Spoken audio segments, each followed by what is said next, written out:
Today, we have Shri B.S. Sajwan in our studios, who has a will to do something useful, especially to the school children.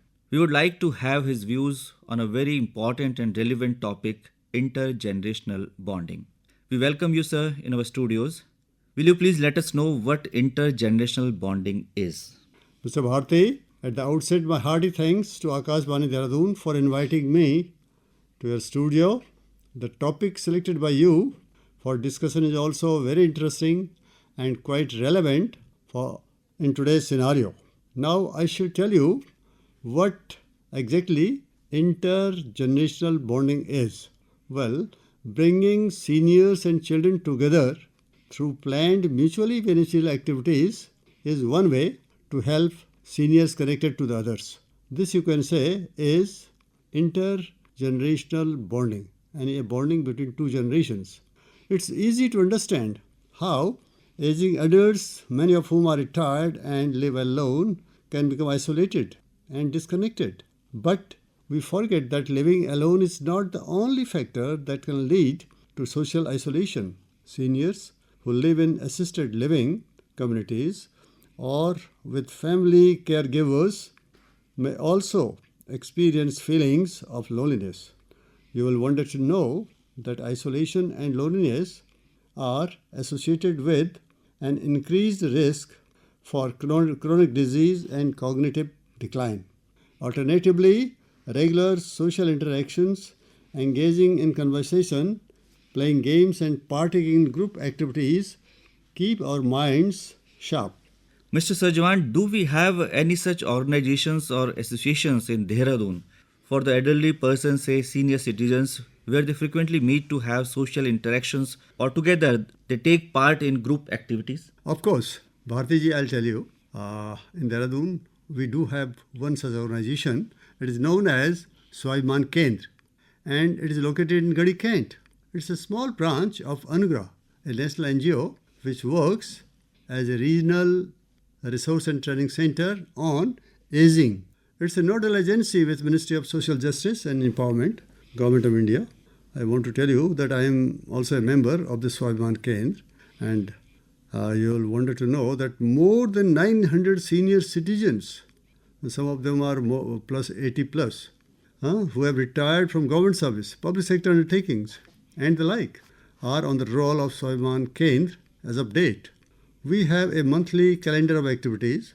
It includes fun activities, cultural program for the elderly persons, birthday and wedding anniversary celebrations, and periodical medical checkup. This dispels the feeling of loneliness and isolation in senior citizens. The sole objective of SAJWAN Kendra is to promote graceful aging. Mr. Sajwan, when we talk of bonding between two generations, we find a big gap and the people call this gap as generation gap. Will you please apprise what this generation gap is? Thank you, Mr. Bharti. You have asked a very pertinent question. Well, you want to know what generation gap is. I'll tell you what this generation gap is. Disintegration of joint family system is one of the main reasons of generation gap. Of course, there are many other reasons also. But the disintegration of joint family, it has led to a big generation gap. This gap is the result of the fast-paced development of the society. You'll recall, in earlier times, 2 or 3 generations lived in the same lifestyle and environments, as the development was very, very slow. But today, parents do not know many of the modern technologies and equipments the children use in their daily life. The world is changing very fast. Generation gap is a difference of opinion between one generation and another regarding their beliefs or values. In today's usage, generation gap often refers to a perceived gap between younger people and their parents or grandparents. These gaps are often widened by modern technologies. The success of parenting lies in how effectively they avoid the generation gap or ignore the differences with kids. But normally this doesn't happen. Children always complain that their parents do not understand them, while parents worry about their children's behavior or ideas. The parents want their children to become civil service officers. They want them to be a doctor, an engineer, and the like. Whereas the child has a different dream and he wants to opt for a different stream. And this leads to a conflict. And there arises a conflict between the parent and the child. Mr. Sajwan, you have been a teacher and then a principal for a long time, for several years. Can you cite any example where there was a conflict between the parent and the child? Of course, Bharti Ji. There are several examples. And I'll today quote one such instance. Well, long back, around 30 years ago, I was principal in Central School, New Terry. Now we call the central schools Kendriya Vidyalaya. So there was a student in class 10th, very good boy, named Sardul Nautiyal. He was very obedient and sincere. Now what happened? In the board examination class 10th, he secured very good marks. The aggregate was around 60%, and in science and maths he secured 60% marks, and thus he was eligible for science stream in class 11th. Well, those who secure good marks in board examination, they are given science in class 11th. But Shardul has a different taste. He never wanted to join science stream. He had a taste in language and literature, and he wanted to take humanities subjects in class 11th. Now, on the other hand, Shardul's father was hell-bent on making his son an engineer and forcibly admitted him into science stream in class 11th. I advised him. I told him, Mr. Nautiyal, the boy is quite good in science and maths, but he has a taste in literature.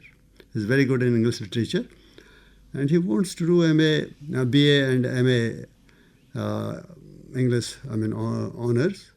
So you better put him into humanities. But he did not listen to me also. He did not listen to his own son. Said, no, you will join science stream in class 11. Sardul deliberately failed in class 11th. Told his father, then it is very difficult for me now to continue with the science subjects, and therefore, please allow me to join humanities stream.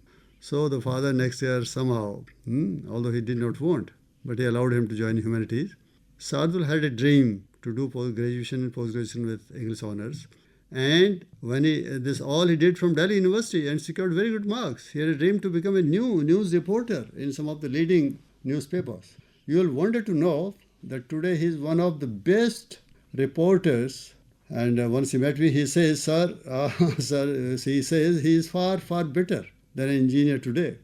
So what I feel is the parents must listen to their children, invite suggestions, have a lively discussion with them where the question of their future career comes. Mr. Sajwan, this is a story of many of us. Fortunately, he got what he wanted to be. Now, what are your suggestions for the youth? For the youth?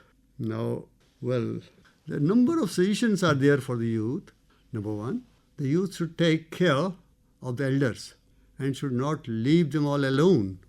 They should also ensure proper medical checkup and timely medication of the elderly persons in the family. Suggestions and opinion of elders should always be taken in all the matters. The youth should be obedient to the elders in the family and give proper respect, due respect to them. One thing more which I feel, this is very necessary, some quality time with the elderly people should be spent daily for their healthy aging. Mr. Sajwan, do you think that senior citizens have also some responsibilities? What you would suggest to senior citizens? No doubt, senior citizens are equally responsible to reduce this generation gap. Unfortunately, senior citizens also feel, no, these were the values of our time, and they want to impose these values on children. For example, they will say, early to bed, early to rise, makes a man healthy, and wise. This we studied in the school, and they want to impose this thing on their children. But today, there are so many tremendous pressure on the students, on the children, and how the children can afford to go to bed early in the night. So therefore, so what I want to say, the elderly persons should make sincere efforts to be flexible and update with changing times. They should understand the behavior and attitude of the young generation. They should not blame children for their old age problems.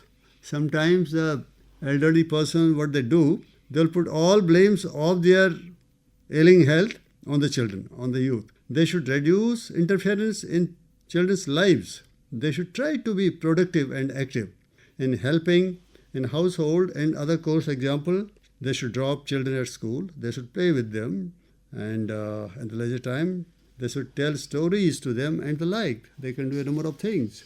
Mr. Sajwan, what steps you would suggest for reducing the generation gap? Well, today there has been a big gap, and it is noticeable everywhere. Anilji, what I suggest is there can be several steps to reduce this gap, but a few of them can be like this. Lots of communication with commitment is required, as it helps in resolving issues, understanding one another's feelings, and maintaining faith. Secondly, spending quality time and celebrating festivals and holidays together. And I feel family decisions should also be made after consulting every member of the family. Even the small children who understand things, they should also be consulted. They should be given due respect. With this, no member will feel left out. Generation gap is nothing but a difference in the way of thinking. So, take a step forward and try to bridge this widening gap. Thanks to Mr. Sajwan for sharing your valuable views with us. Thanks for being with us, Mr. B.S. Sajwan. Thank you, Mr. Bharti. I'm really grateful to you and to your team of Akashvani Dehradun. Thank you.